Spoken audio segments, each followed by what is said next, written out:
Bismillahirrahmanirrahim. Assalamualaikum warahmatullahi wabarakatuh. Sampurasun kumaha daramang sadayana. Alhamdulillah hatur nuhun pami daramang mah. Alhamdulillah dinten ayeuna urang tiasa patepang deui dina pangajaran bahasa Sunda.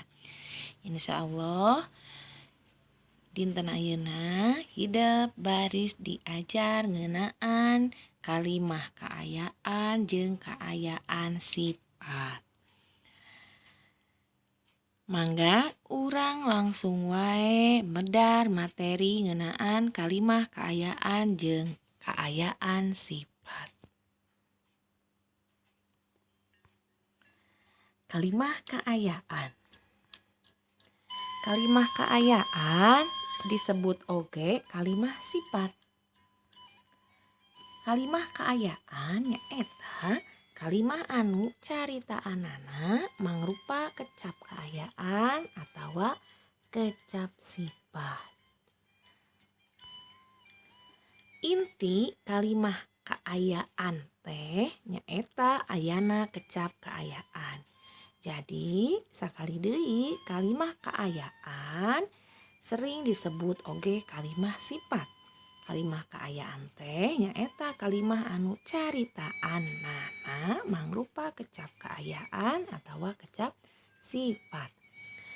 Intina tina kalimah kanyataan teh nyaeta kecap kaayaan. Tong hilapnya.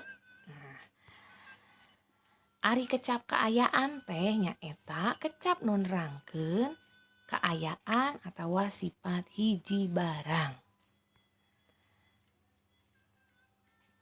Kecap kaayaan teh aya sababaraha rupa nyaeta nu kahiji kecap kaayaan nu nuduhkeun warna.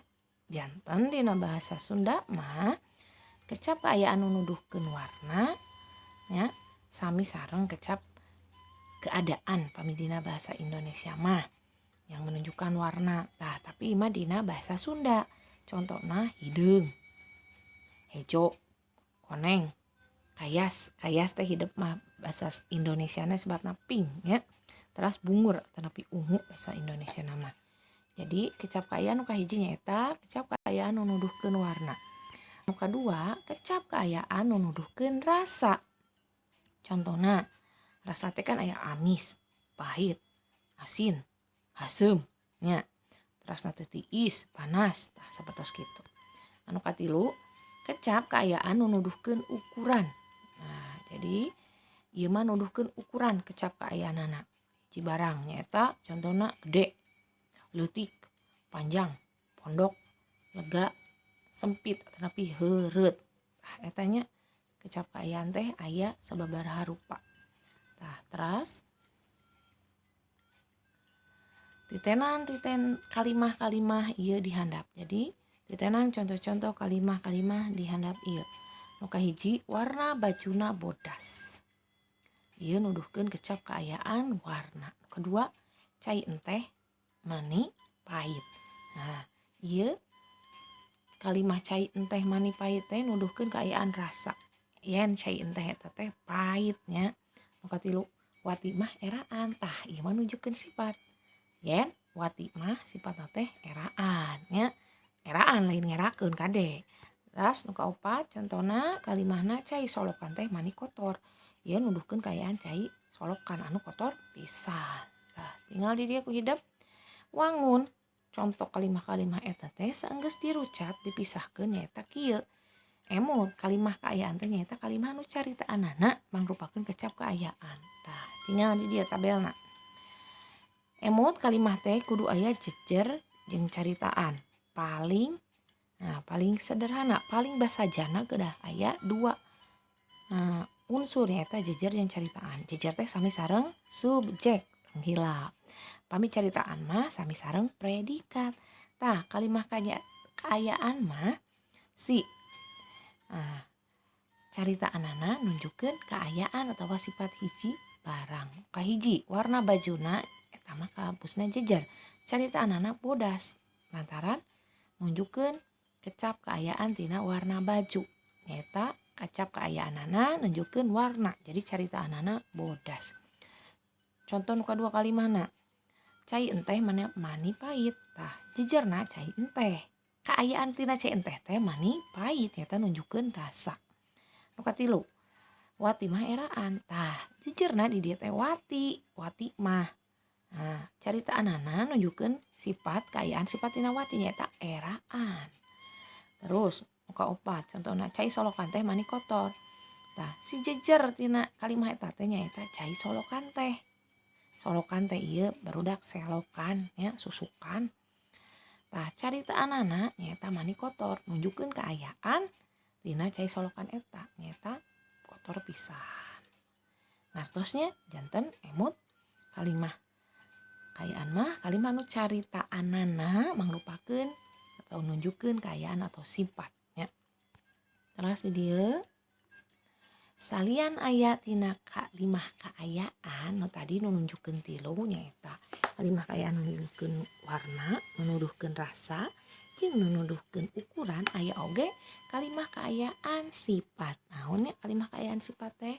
Tah, kalimah kaayaan sifat teh jadi kalimah kaayaan dina kalimah sifat eta sok dituturkeun ku kecap keterangan sifat. Jadi si jejerna dituturkeun ku caritaan. Caritaanna teh mangrupakeun kecap sifat atawa keterangan sifat.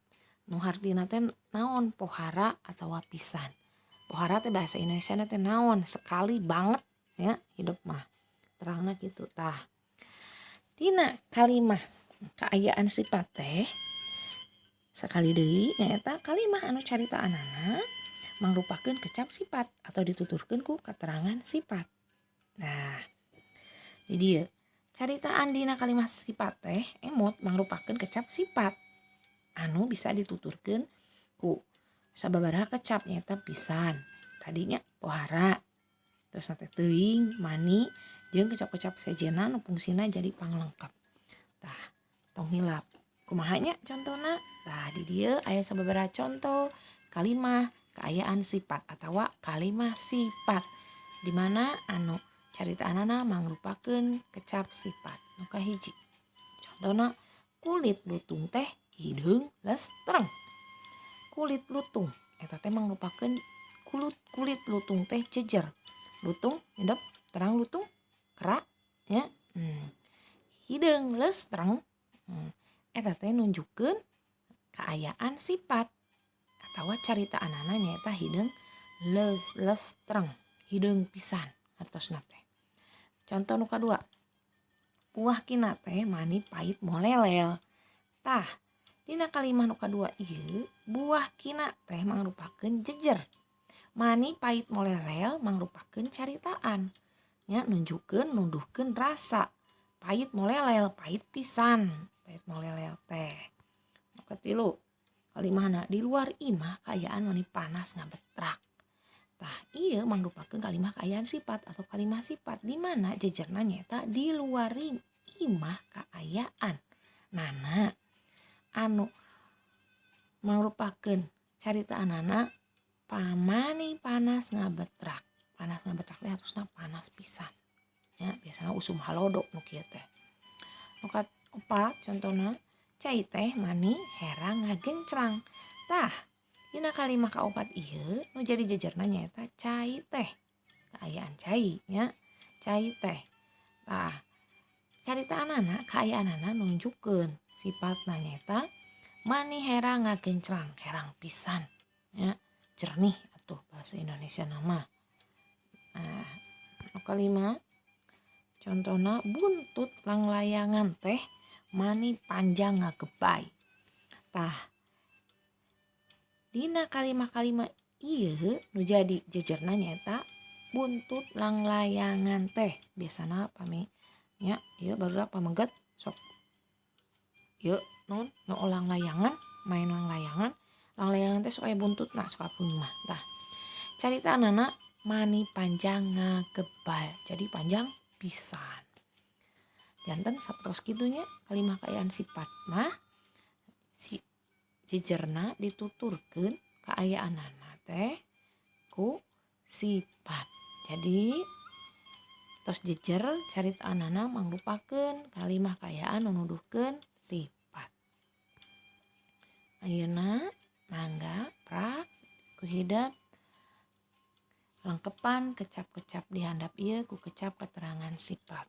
Jadi latihan teh aya 2 nu kahiji mangga ku hidep kedah diserat di buku catatan di dia aya 10 kecap keterangan sifat ku hidep tambahan siga tadi nomor 3 misalnya hideng hanes hideng mah atunya ieu non ngartos paham hideng lestreng contohna teh. Terus nomor 5 pait molelel. Tah terus nomor 6 panjang ngagebay. Tah pami anu sanes-sanesna mangga ku hidep pilari kecap keterangan sifatna. Amun ipis naon, kandel naon. Hideung tadi atos dicontohan.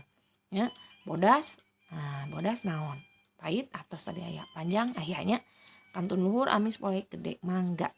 Hidep pilarian teras lengkepan 10 kecap ieu ku keterangan sifat.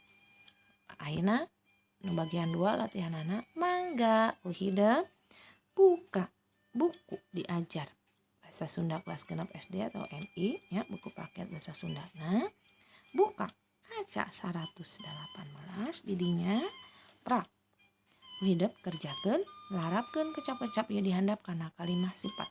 Janten ieu mah ngadamel kalimah ya kalimah. Nah, bahiji awak tah naon, kedua panon, duika kuat. Mangga ku hidep kerjakeun ieu latihan kubunenden antos jawabanana kintunkeun sapertos biasa ya secara pribadi kubunenden dugi tabuh 12. Panginten sakitu wae materi anu tiasa dipidangkeun kubunenden ngeunaan kalimah kaayaan jeung kalimah sifat. Mugia hidup tiasa paham materi anu kubunenden didugikeun. Hapuntenna pami aya kalepatan. Pamungkas wassalamualaikum warahmatullahi wabarakatuh.